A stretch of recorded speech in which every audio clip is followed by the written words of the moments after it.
Good morning. I'm Don Shaw. Welcome to our Sunday morning service at Unity of Walnut Creek. And I'm Danae Legan. Welcome. And Don, today is November 1st. So happy birthday to all of you Happy November birthday. babies and all of you spring and summer babies. Our production crew with us today in the sanctuary is Gus and Dave are over on Switch and Sound. Steve is on camera, and our production manager is Annie. Reverend Kristen is with us today. She is continuing her series on the 8 pillars of enduring joy. The topic today is forgiveness. Heart Dream is providing our music this week. Let's go to the home of Steve and Mirabai Bangs. Yeah. Good morning, Unity of Walnut Creek. We are happy to be here with you today. And our love goes out to you all.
Thank you, Steve and Mirabai. It was really wonderful.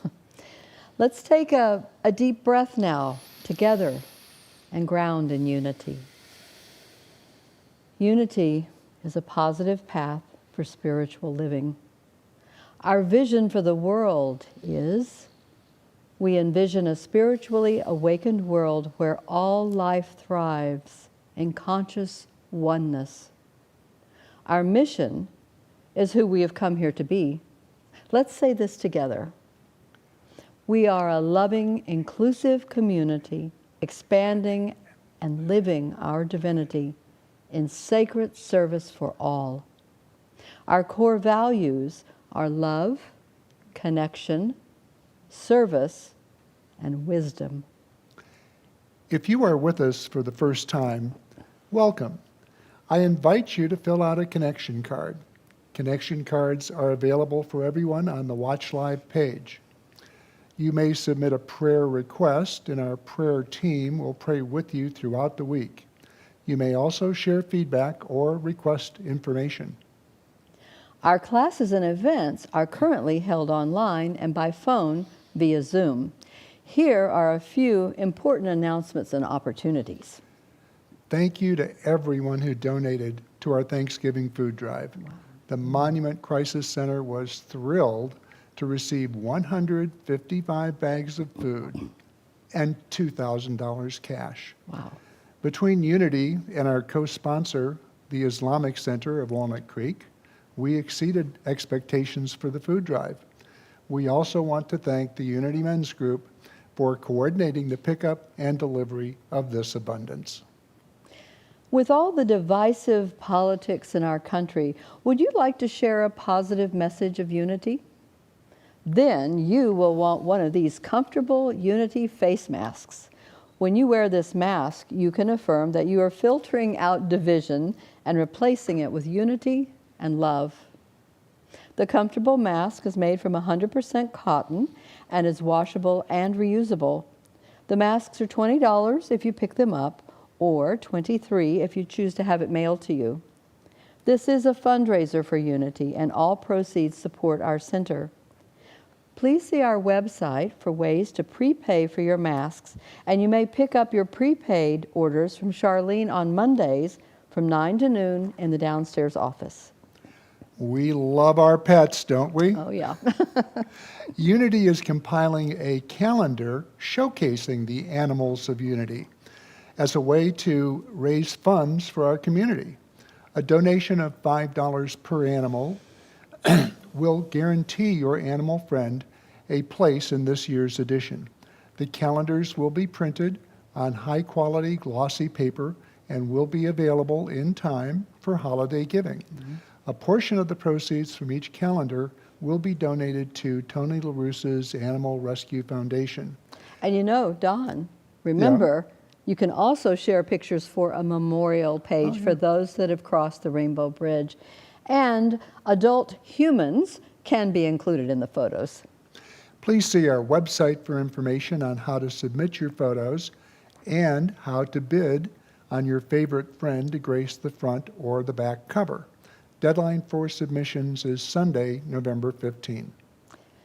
And please join us this afternoon at 1:30 for our virtual annual meeting. Members and non-members are welcome to attend the meeting to connect and celebrate our 2020 successes amid this very unusual year. You'll have an opportunity to meet the 3 new members of our Board of Trustees. We'll share our plans for the future, present the 2021 budget, and talk about a number of recommended bylaw changes. This is a very important meeting. Please come and share your gratitude, your comments, your questions, and your insights. And login information is on the homepage for Unity of Walnut Creek. It's election time again, and Unity is sponsoring a very important program called With Malice Toward None. This program is designed to give everyone, regardless of your political views, an opportunity to deal with emotions, whether delighted or distressed, and to make a commitment to hold malice toward none, no matter how the election turns out. Please see our website for a full listing and login information for all of our events. And if you're not receiving our weekly e-news, use the connection card link on the Watch Live page to sign up and stay informed. Following our service today, I invite you to log on to Zoom about 12:45 for a short virtual patio conversation before our community meeting at 1:30. Prayer chaplains are available during this time to pray with you. As we prepare for our time of meditation, let's ground with our statement of faith. Let's take a deep breath together, settling into our hearts. And one more deep breath. And please join me. There is only one presence and one power in the universe and in my life, the all-loving goodness of God. We will begin with a reading, followed by some music, leading into guided meditation and silence. Our reading today is adapted from Desiderata, Words for Life by Max Ehrman, 1927. Go placidly among the noise and hate, and remember what peace there may be in silence. As far as possible, without surrender, be on good terms with all persons. Speak your truth quietly and clearly, and listen to others, even the dull and the ignorant, for they too have their story. Avoid loud and aggressive persons. They are vexations to the spirit. And if you compare yourself with others, you may become vain or bitter, for always there will be greater or lesser persons than yourself. Enjoy your achievements as well as your plans. Be yourself. Especially do not feign affection, neither be cynical about love. For in the face of all aridity and disenchantment, it is as perennial as the grass. Take kindly to the counsel of the years, gracefully surrendering the things of youth. Nurture strength of spirit to shield you in sudden misfortunes, but do not distress yourself with dark imaginings. Many fears are born of fatigue and loneliness. Beyond a wholesome discipline, be gentle with yourself. You are a child of the universe, no less than the trees and the stars. You have a right to be here. And whether or not it is clear to you, no doubt the universe is unfolding as it should. Therefore, be at peace with God, whatever you conceive God to be, and whatever your labors and aspirations in the noisy confusion of life. Keep peace in your soul. With all its sham and drudgery and broken dreams, it is still a beautiful world. Be cheerful. Strive to be happy.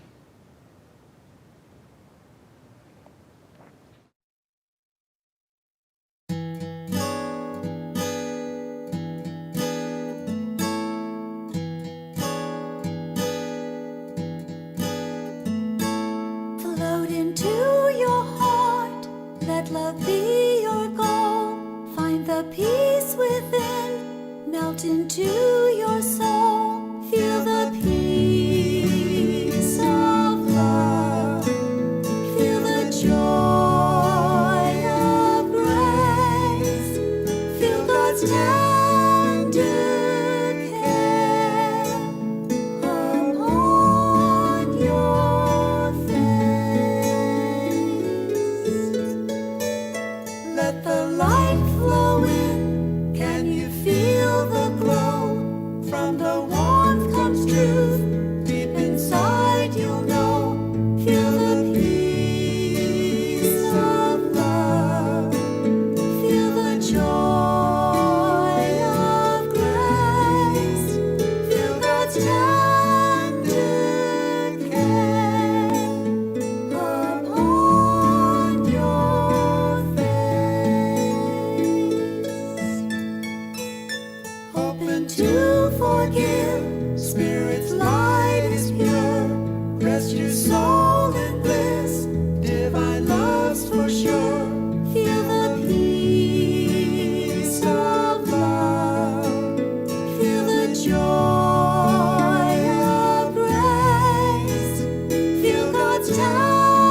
care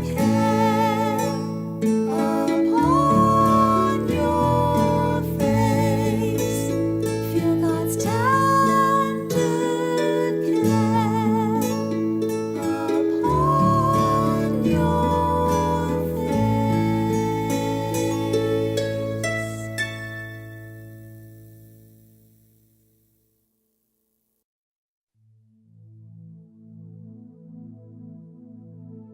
As we float into our hearts,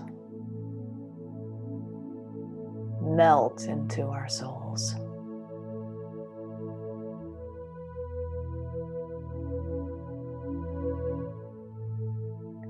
The presence of love here within us creates a soft landing,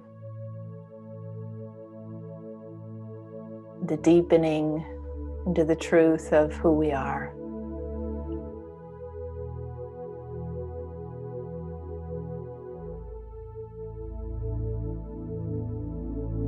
Centered in this love, forgiveness comes easily and effortlessly. Whatever it is that we give for another, for ourselves, freedom.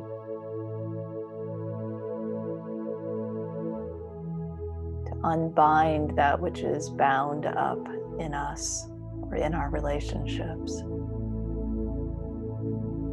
And to open up again the free flow, the lines of energy and love.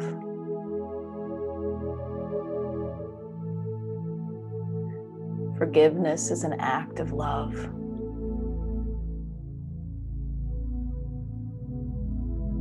And it results in freedom.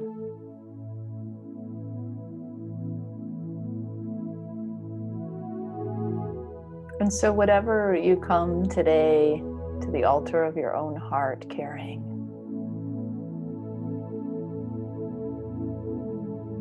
I invite you to unburden your heart.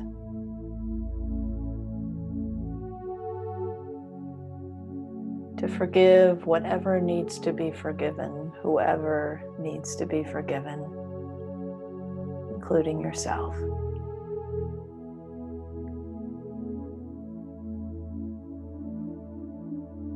There may be something specific on your heart or mind at this time, and if so, take a moment to be with that situation.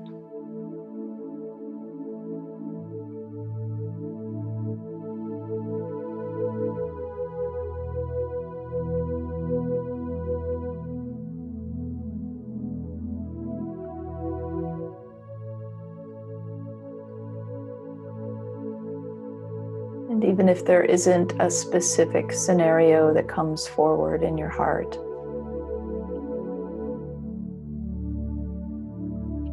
I invite you to let forgiveness wash over you.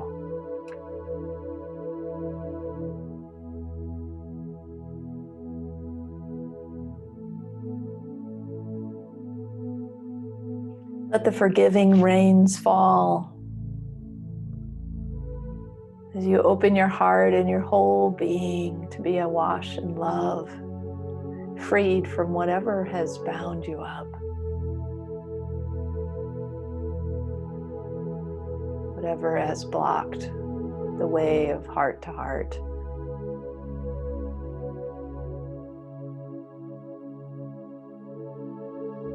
We see all our relations freed, unbound.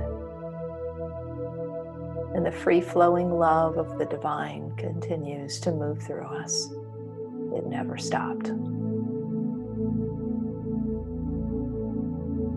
So let's take a moment in the silence to be in the presence of forgiveness and its aftermath, freedom and love in the silence.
Unburdening our hearts, even in these few moments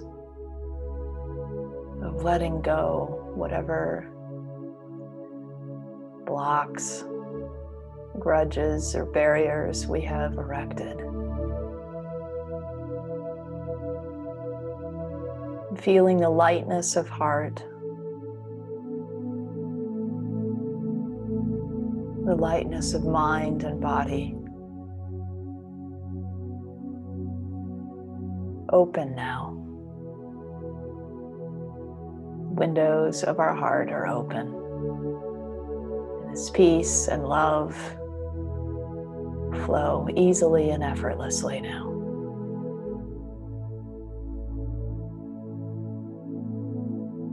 Thank you, God, for the capacity, the willingness, the power of forgiveness. And so it is. Amen.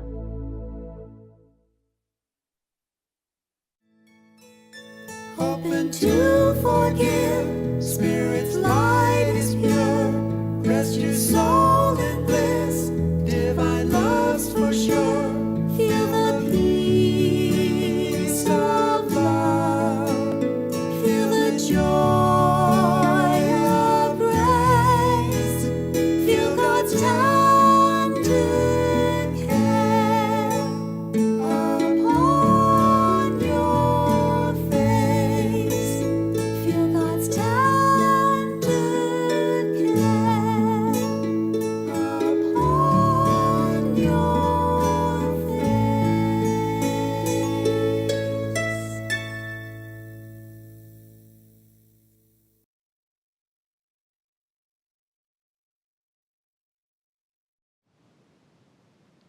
Well, we give thanks for Heart Dream and that beautiful song and the images that were created by Peter Weiler this time.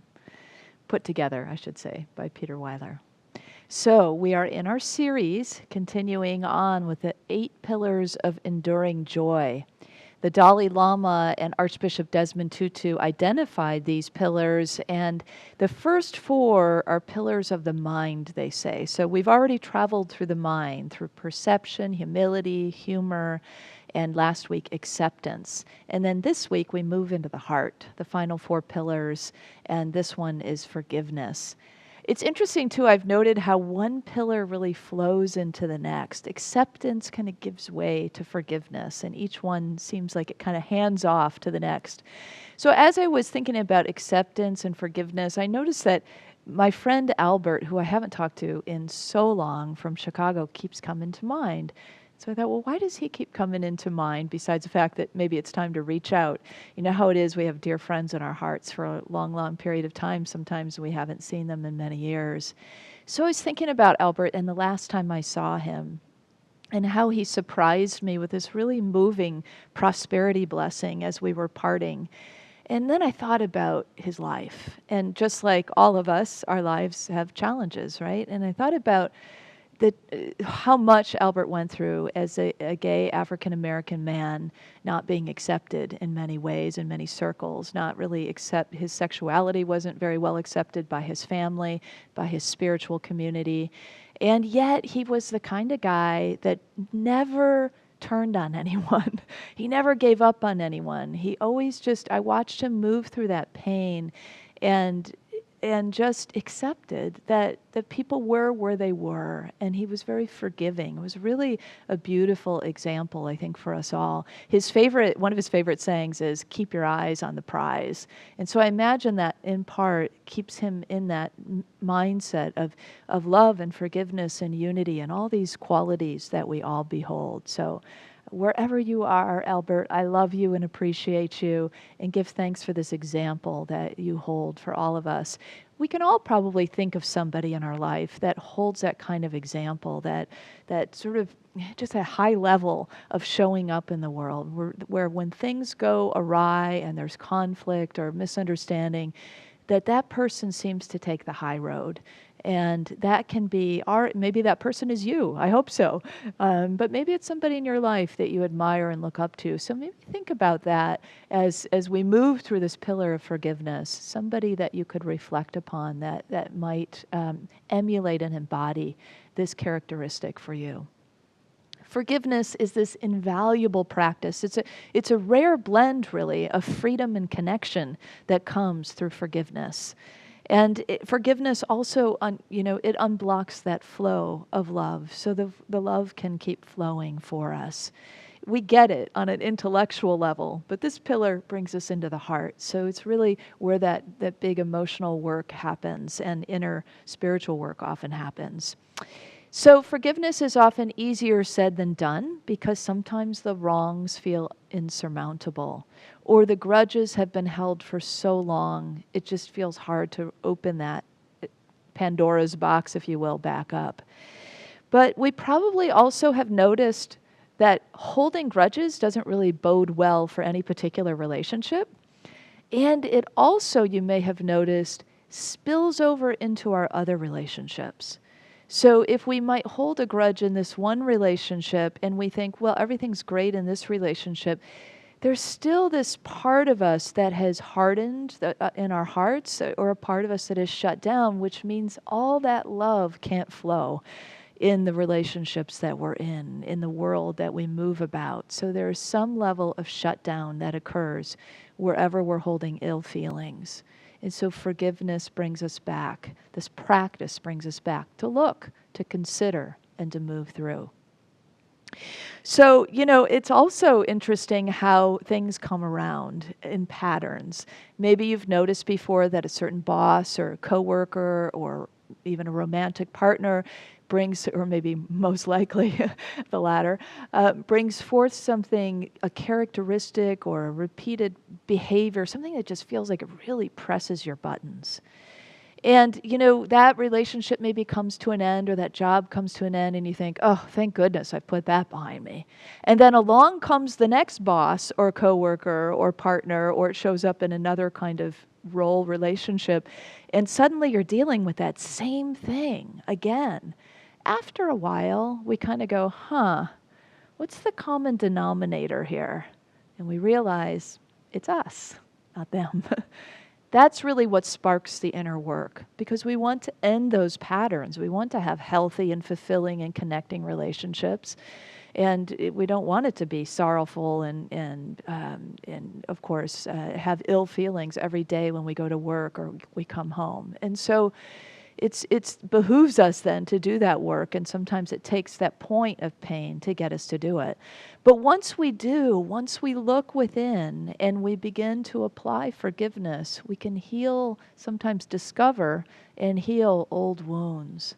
And it's a funny thing how once we do that inner work, it seems like those old patterns begin to vanish, and we don't have that need anymore to attract that kind of energy or behavior or speech pattern into our purview, into our world.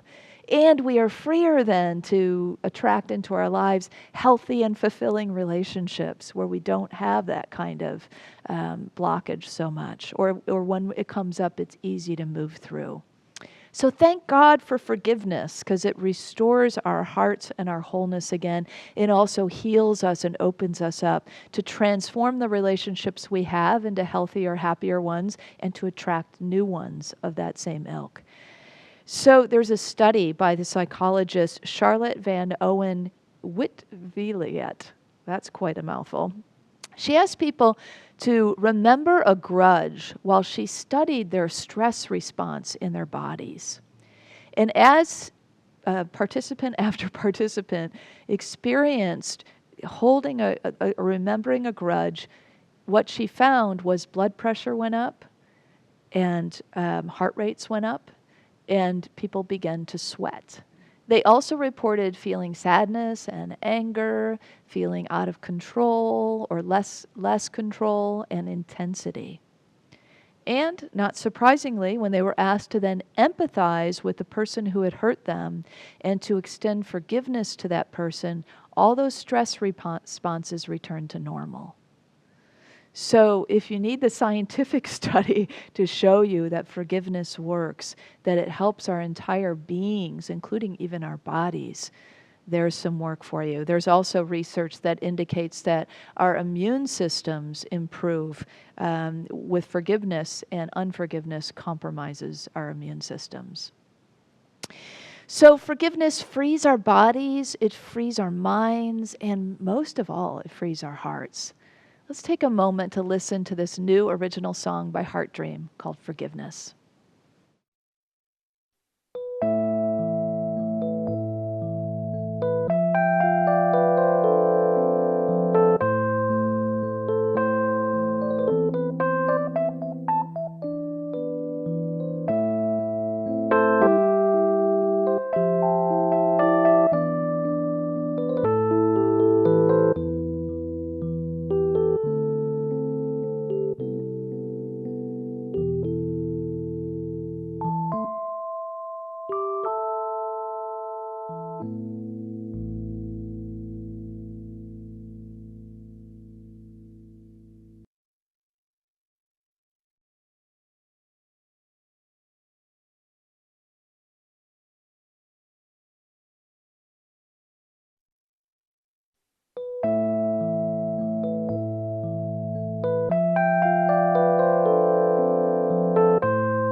Well, hey everyone. We're having a little technical difficulty, as you may have noticed, but that butterfly was really lovely, wasn't it? And that seems like a great symbol of forgiveness. So if we can get back to the song, we'll let you know, and we'll take another break for that beautiful song that Heart Dream created for us. So forgiveness frees our hearts, and it isn't just about individual relationships. Forgiveness can move entire societies. It seems like an unbelievable thing when we just mentally think about it, but we have lots of examples in our world, and one really profound example, I think, is what occurred in South Africa. Nelson Mandela, as you probably know, spent 27 years in prison for being a resistor of the apartheid government in South Africa. And when he was released, it just is nothing short of a miracle. That when he was released, he became the first democratically elected president of South Africa, not immediately, but not that long after. And he also voted for the first time. He was able to vote in his own presidential election. That is mind-blowing to me, that he was given the voting right in the same election in which, as a black man, he was elected to be the first democratic president of South Africa. Not to mention, he also won a Nobel Peace Prize. And when you think about where he came from and what he went through before that with his oppressors and his captors, you know what his secret to success was? Forgiveness. You guessed it. He forgave them of everything that happened, including not even being able to go to the funeral of his mother and his eldest son that occurred while he was in prison. He just kept forgiving. And then he brought the idea of forgiveness. Imagine this, a presidential administration where the idea is all about reconciliation through the power of forgiveness. And so it became, when he established the Truth and Reconciliation Commission in South Africa, that was predicated upon the idea that to err is human and to forgive is divine. And these Truth and Reconciliation Commission sessions were times when murderers came into the room with the families and the victims of atrocities and shared their stories. These heart-wrenching atrocities were shared once again. And time again, often it was the mothers of children who had been killed that not only forgave the perpetrators of the violence against their own family, but they embraced them and they called those murderers my child. It wasn't just one person that did that, it was many. That is just unfathomable in some ways, isn't it? When you think about that level of forgiveness, that kind of commitment to walk the spiritual path, to take the high road. So, in our country, we have the opportunity to heal. And it may really hinge on this idea of forgiveness. Our ability to forgive one another, whatever wrongs have been done in the past, there's too many wounds to name, and there's no need to go into all that. We know how we perceive those things. But what we do know, I think what we can all agree on, is there is some healing that needs to be done. There is some unifying that could happen, some reconciling, and forgiveness could be a real key to that. If only we will open our hearts and be willing to look at that, to forgive ourselves, to forgive each other, for wounds inflicted of the past and salt added since. And in our ability to do that, I think we really can move into a time of deep healing and reconciliation and unity in our country. We can lead the path ourselves as people on a spiritual path to equality and unity for all.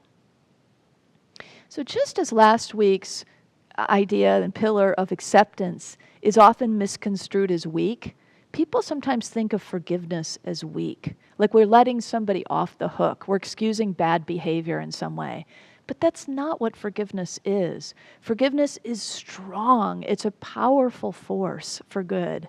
It's hard to do, and it takes courage sometimes to walk through it, depending upon the scenario. And when we do, it's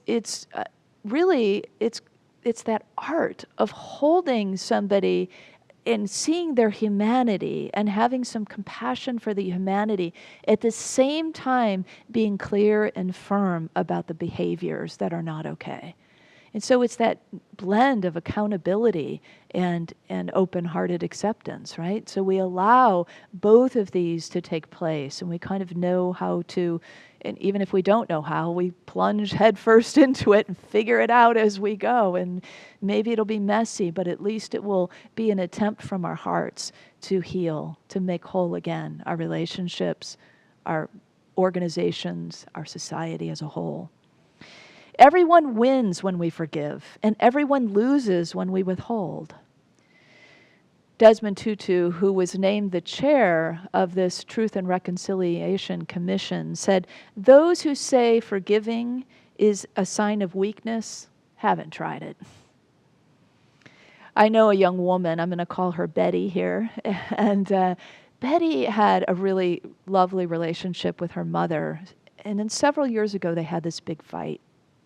Betty's mother pretty quickly forgave Betty, but Betty has held on to bitterness and contempt for her mother ever since. She punishes her by withholding the ability for her to see Betty's own young daughter. So she's keeping her grandmother away from her own granddaughter. And of course, this punishes the innocent child caught in the midst of this as much as it keeps the grandmother from being able to see her. But who's the one who is really punished, right? When this kind of things happen, that eats away at our own hearts and minds and the bitterness that's there. I witnessed this with Betty, this young woman, that she can't seem to hear the call of forgiveness above the sound and the noise of the story of her hurt. But every soul finds its way in its own time. I trust that, and I hope you do too, and trust it for yourself. That freedom comes, though, when we genuinely forgive, and it can come immediately when we do so. The Tutus say this in the book of forgiving. There's a slide for this. Yeah, there it is. Until we can forgive the person who harmed us, that person will hold the keys to our happiness. That person will be our jailer. When we forgive, we become our own liberator. So if you have feelings towards somebody, ill feelings towards somebody, I hope you might consider today taking a step toward forgiving, taking a step toward stopping that holding yourself as a prisoner of war in your own heart, and begin to wage peace there, even if it's just within yourself. Maybe you're not going to communicate with someone else, but you're going to write a letter to them, or you're going to somehow in your own prayer time forgive in that way. And maybe in time you'll also share it with that person if they're still living, and you know they can perhaps hear you, and I believe hear you and take that in from the other side as well. We all have so much to give, but our lived spiritual teachings are so needed right now. So sometimes it's the other way around. It's not so much that somebody has done something to us, but we are aware that somebody has some ill feelings toward us. Something doesn't feel quite right. We either sense it or we know it. And Jesus actually gives us some instruction for that. He says, when you want to give your gift, you can't give it freely. You can't give it unencumbered. These are my words, not his, but this is essentially what he's saying. You can't give it unless you clear up whatever it is that's holding you hostage in your mind and your heart. If it feels like there's conflict and there's disharmony somewhere inside of you, and this is also in the spirit of oneness, right? Because it's not necessarily about giving to a person that you have issues with, just giving of your gifts, giving of your service, giving of your financial gifts even, that whatever it is that you're bringing, it can't be fully given, freely given in the love that you want to give it in. That divine love, one with me, that we say when we give our gifts, unless we clear up what is there, what is blocking the way to the fullness of our gift. This is exactly what he says in Matthew 5. So when you are offering your gift at the altar, if you remember that your brother or your sister has something against you, leave your gift before the altar and go. First, be reconciled to your brother or your sister, and then come and offer your gift. The song, are we going to have a song? No. Okay, let's take a moment and listen to the forgiveness song by Heart Dream.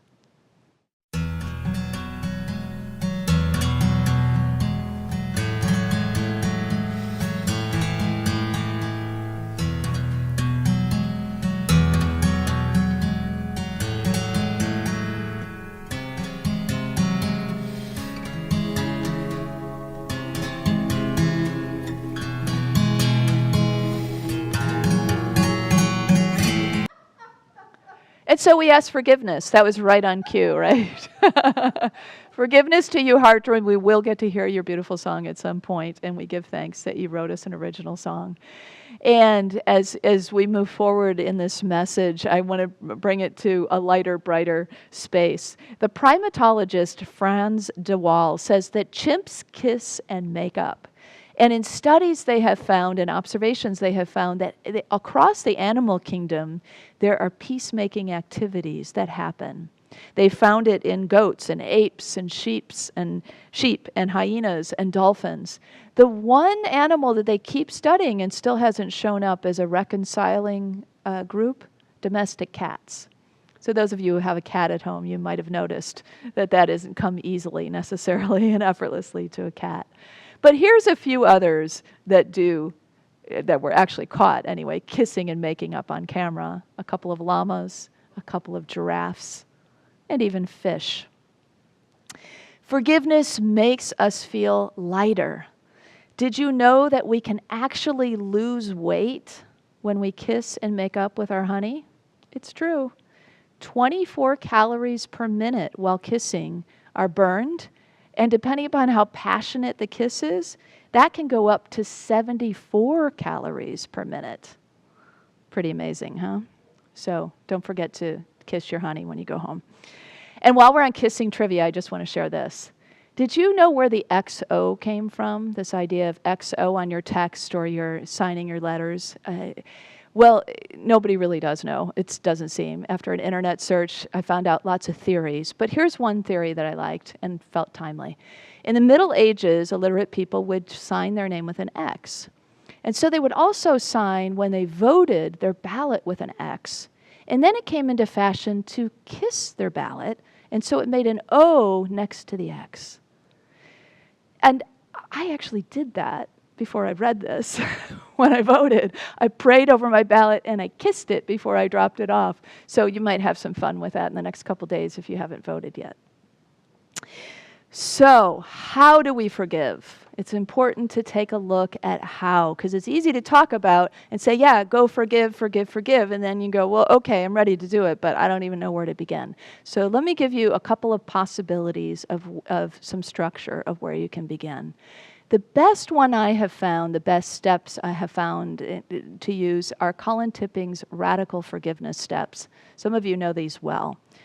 So there are 5 basic steps. The first is that you tell the story of whatever happened, and you just tell it without any, censoring. You just, not like it has to be told in the spiritual way. You just tell it, you vent it. You can tell it to a loving person who can hold it for you. You can write it down. Just tell it. And then feel the feelings that arise as you tell that story and maybe relive the experience a little bit. Let it really be felt. Don't try to spiritually bypass over this. This is a key part, is to feel the feelings. And then the next step is to collapse the story down to just the facts. So we take out all the interpretation and we come back down to just the facts of the story. It's pretty eye-opening when we do this, because we realize so much of it was the story we built around the story. And so when it's down to that collapsed version, we can then reframe the story. What really happened? And maybe see our part in it, in our response and our reactivity. And finally, we can now integrate the new story. And that new story is empowering because it's the story of triumph. It's the story of moving through. It's the story of forgiveness. Another thing that you can do is just scan your life and just look and see what do I have left to forgive? Maybe just take some time to contemplate that in meditation and see what comes up. If you want a little more structure to that, you could write, I forgive, and use the structure of the scripture. Remember when Peter asked Jesus, how many times should we forgive? And he says something like 70 times 7. And so out of that comes a journaling exercise where you can write, I forgive, and finish that sentence 70 times for 7 days. And you will see the patterns that arise, the things that are coming up for healing. And that then can be the work that you apply to forgiveness. No one is incapable of forgiving, and no one is unforgivable. Desmond Tutu said that. No one is incapable of forgiving, and no one is unforgivable. It's important to remember that when we've come to that point of, yes, everyone but. That's when we can really do our work, right? So let forgiveness untie the knots in your body, in your mind, in your heart. And let your heart be blessed again and again with good health and free-flowing divine love. Let's release any ill feelings and let's forgive together. Let's say this together. I now release any ill feelings and forgive. I bless my heart and all my relations as love flows freely once again. And so it is.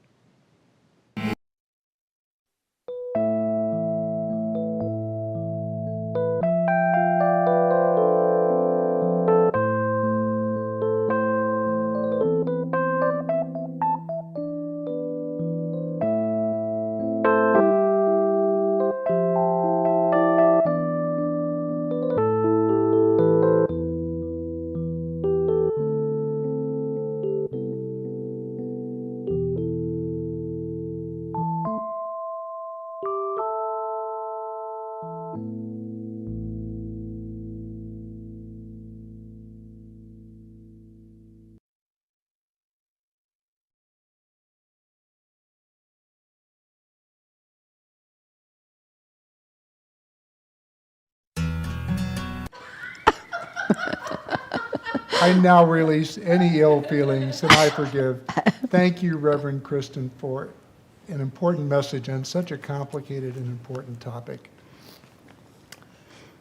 Whether you have a joy or concern on your heart today, Unity's prayer chaplains are available to provide prayer support during our virtual patio conversation after the service. You may also contact our prayer chaplains by completing a connection card on the Watch Live page or a prayer request at the bottom of our homepage. Our prayer team will be praying with you throughout the week. Now let's open our hearts to the practice of giving. Our spiritual home thrives with your continued generosity.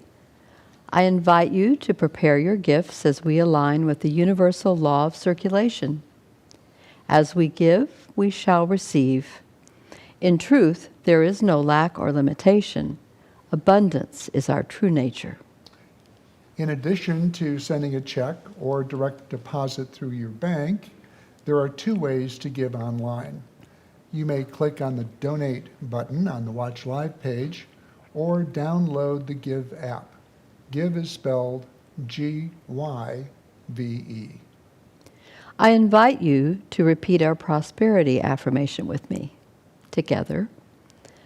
Divine love, one with me, blesses and multiplies all that I am, all that I have, all that I give, and all that I receive.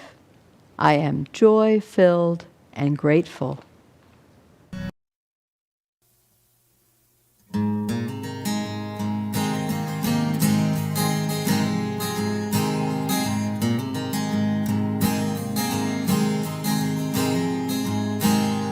In the forest of love, in the shadows of green, God gave a promise in the wind serene.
blue sky.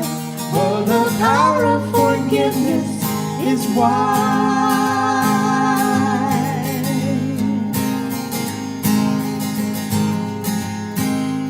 Oh, the power of spirit everywhere.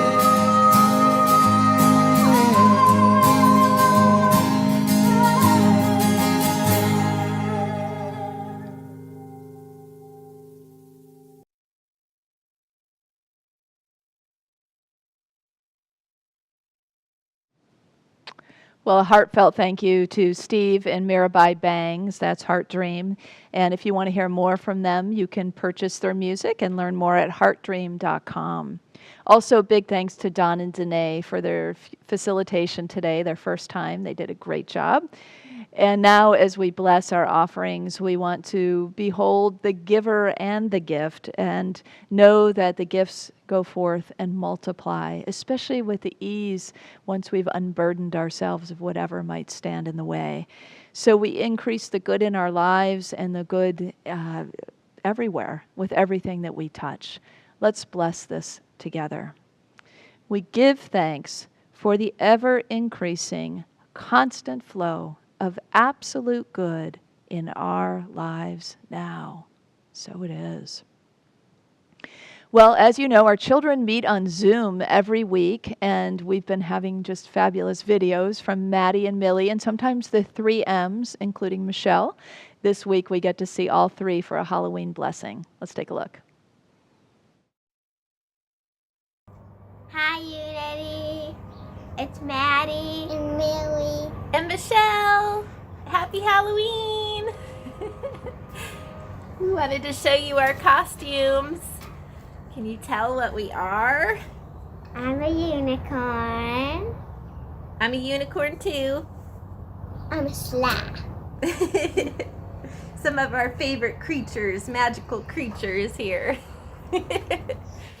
And today at Unity with the Unity kids, we're going to be talking about Halloween and celebrating Halloween and talking about where Halloween originally came from and 2 of the cultures that celebrate their dead at this time of year. Do you guys remember who we're learning about? What holidays? Samhain. Samhain, which is a Celtic holiday. It's a pagan holiday of the dead. Yep. And Dia de los Muertos. That's right, and that's Day of the Dead, right? And that's Mexican, and that's also celebrated in Latin America. And what are some ways that they celebrate their beloved dead this time of year? They cook their family's favorite food and loved ones. Mm-hmm. And they put pictures up of the beloved dead. Yeah, they can make an altar and put pictures up of the people who have passed away that they love and miss, and some of their favorite things on there. Maybe some Halloween candy for them. Yeah. Maybe some of their favorite foods. And there's another way that we can celebrate our beloved dead. What is that? Do you remember? We can tell stories. Oh, yeah. Right? We tell stories and memories. I know you guys like to hear about your grandpa. And yeah, so that's how we can celebrate them and remember them this time of year, right? Mm-hmm. Okay, Unity. Well, we hope you have a wonderful Halloween. We bless you. We love you so much. Bye. Bye. Happy Halloween. Happy Halloween.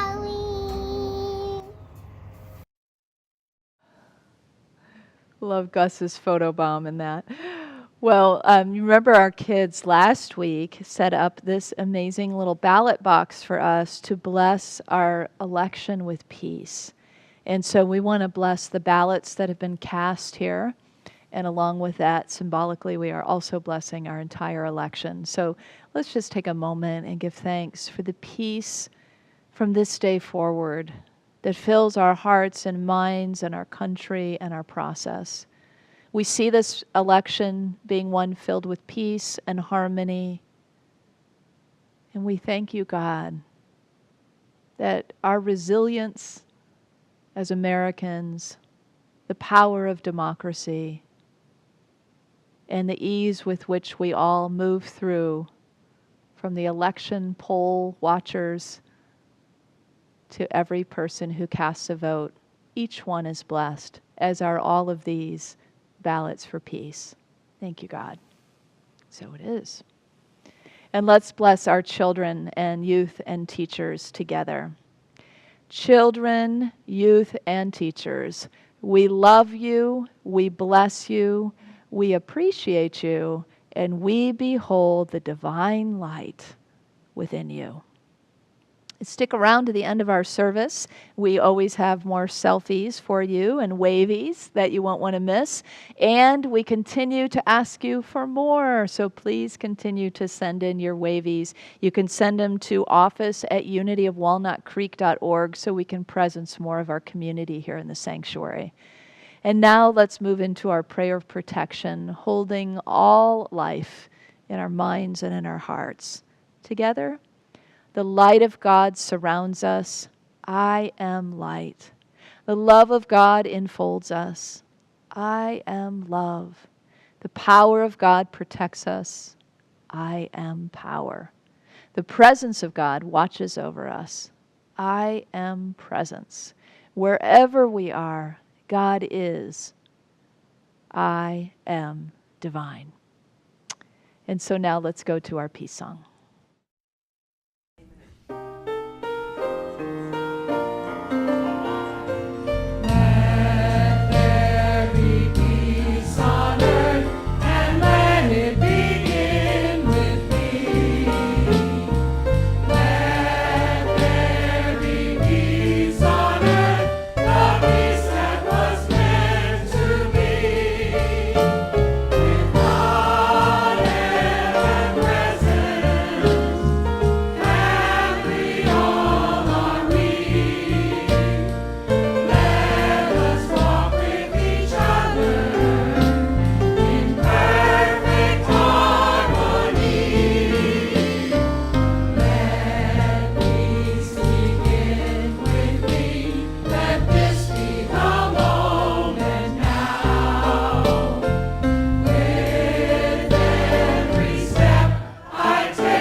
You are the light and the love and the peace on earth right now. So let your light shine.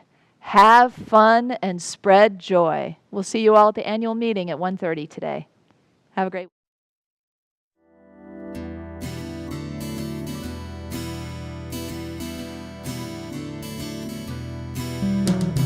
Thanks for loving. Thanks for loving. We are all one in God's heart, so thanks for loving. Thanks. Thanks. Thanks for loving. Thanks for caring. Thanks for caring. We are all one in God's grace, so thanks for caring. Thanks. Thanks.